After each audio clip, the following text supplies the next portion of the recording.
Good day, everyone. This is Brother Ivan, or Ivan Siler. Today, I want to speak to you about this monologue is titled "Sunny Side Up." Sunny Side Up. So, in preface to unpacking this idea, sunny side up, that's kind of a goal of all this. And if I'm speaking to myself, honestly, I have trouble keeping a good attitude or finding the best in things. So I call this sunny side up, and the idea is that I want to present my best self to those around me. And I want to tell you about one thing I really hate, and you'll find the irony of this in a moment. One thing I really hate is complaining. Complaining is just life's tough. Everybody's got their own struggles, their own issues, their own problems, things they're having to work through. But when I go into a place of business or encounter somebody, and all I hear of them is belly aching and crying and moaning, we've all got problems. Everybody's got a list. I get all that. But whenever all they talk about when I first see them, I go in and say, "Hey, how's it going?" Well, some people decide they want to be really honest and tell me every problem that they have, and I'm concerned because it weighs on them. But there's not really a whole lot I can do to fix it. And the reality is, everybody has their own list. So complaining is kind of a non-starter with me, even though I'm complaining about hearing complaints. Anyway, so complaining is just a bad idea. My father saw that tendency in me, Leon Siler. He was Ivan Siler Jr. And during when he was growing up, there was a popular speaker named Norman Vincent Peale. And Norman Vincent Peale wrote a book and coined the term "the power of positive thinking." And that idea has kind of been poo-pooed over the years, but I think it carries a lot of strength and a lot of value. It was kind of reinforced by a contemporary of my dad's and myself, a great salesman, a great motivational speaker named Zig Ziglar. And Zig Ziglar, I always attribute this idea to him, but he said it takes just as much energy to have a good attitude as a bad attitude. So if I'm going to expend energy on having an attitude and it costs me the same, why would I want to spend it on having a bad attitude as opposed to a good attitude? The problem with a bad attitude and the problem with complaining is it's like extra gravity. It's like throwing a weight on somebody and say, "Well, here, just walk with that, lug that around for a while." And that's really unfortunate because we all have our own burdens. We have our own problems. And complaining, all it does is bring those problems to light and stir them back up and bring them back into the forefront of our consciousness. That's all we can see is our troubles. And so that's just kind of a bad thing. So sunny side up. 1 Thessalonians chapter 5, the Apostle Paul is writing a letter to the church at Thessalonica, and he shoots off these three, I don't know if it's a command or a suggestion or just maybe a modus operandi, a method of operation. In chapter 5, he says, "Rejoice always, pray without ceasing, and give thanks in all circumstances." And that's 1 Thessalonians 5:16 through 18. And he just kind of like boom, boom, boom, right in a row.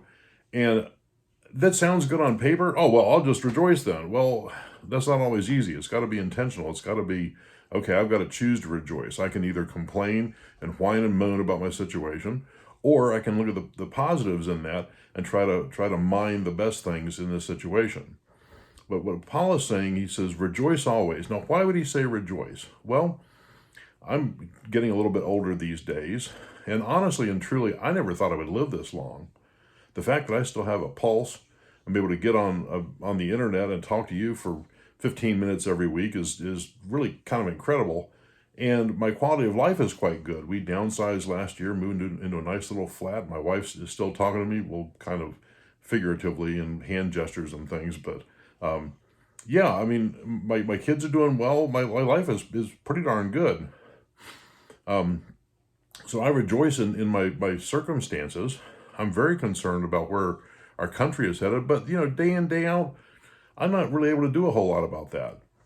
I went down to visit my cousins down in Raleigh a few weeks ago, and we were kind of bumping heads about the election and that sort of thing.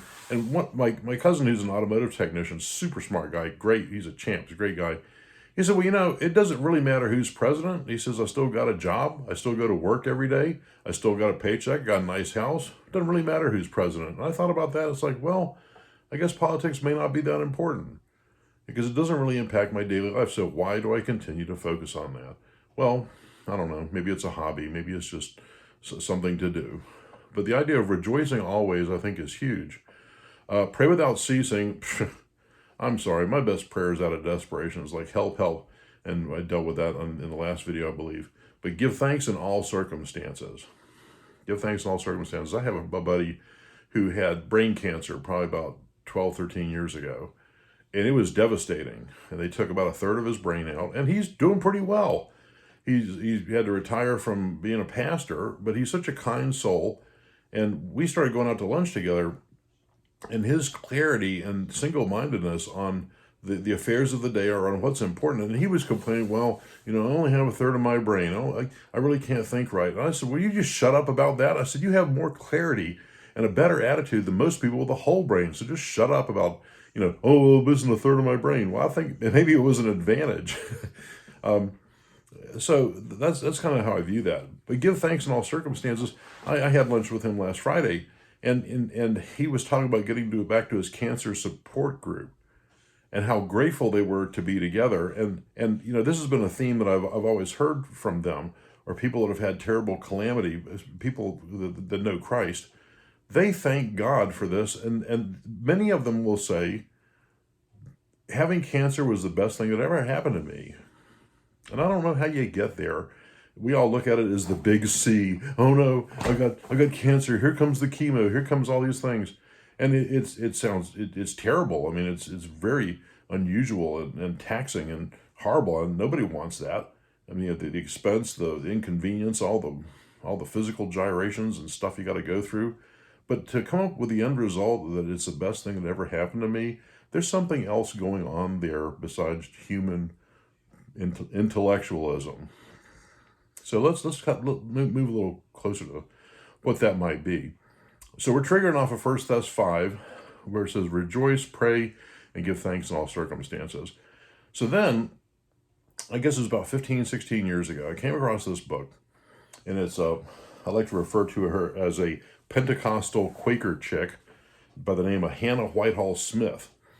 I got hold. This is considered a Christian classic. It's The Christian's Secret of a Happy Life.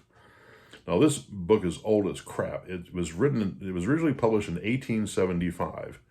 And Hannah Whitehall Smith, she was raised a Quaker, became a spirit-filled believer, was a tongues talker, and being a woman on top of all that, I mean, it was kind of like a triple problem that she has here. She's Quaker, which is kind of quiet and generally very quiet, I don't know, reserved tradition. And then Pentecostalism, which is kind of the opposite of that. And then being a woman on top of it in the 1800s. I mean, she was sort of a second-class citizen. But anyway, so she comes up with this book, The Christian's Secret of a Happy Life. And I read it at the beach in about 2 days. I just inhaled the thing, and I was so inspired and touched by it, I decided to rededicate my life to Christ out on the pier down at Oak Island. And one of the things that jumped out of the book to me, that she said, for the believer, for the spirit-filled believer, she says, Christians live in a force field. And by that, I mean, this is the 1800s. This is before Star Trek and sci-fi and all that kind of stuff. She says there's a layer of protection that God puts around the believer. And it does a couple of things. First of all, it protects the believer from circumstances. And she says that only God will manage us and protect us and guide our lives. And that for the Christian, most of the problems in the world don't get through the force field. I realize in my life, I drive around and I haven't had a traffic accident in a long, long time. Thank you, Lord, for that. But there's a lot of things that happen out there that just don't happen to Christians because they have God's favor in their life. But the second thing is there are calamities, terrible calamities that happen to Christian people. And she says that this force field protects us from a lot of the things, but then God brings certain things through the force field to us. And so the bottom line on this idea that she unpacked is that God either brings calamity and problems to us, or he allows problems and calamities to happen to us. Either way, God is responsible for the bad stuff. So if you look at it like that, if we have a built-in protection, but God allows calamity to come through to hit us and to force us to deal with, God is responsible for everything. So I have a couple of responses to that. First of all, I suppose I'm grateful because he knows the big picture better than me. If he's managing circumstances that will affect me, that's real important. It also means he's running interference for me, that I get his protection. But it also means that there's handpicked calamities he allows to come through because I need the conditioning and the practice of having to work through difficulty.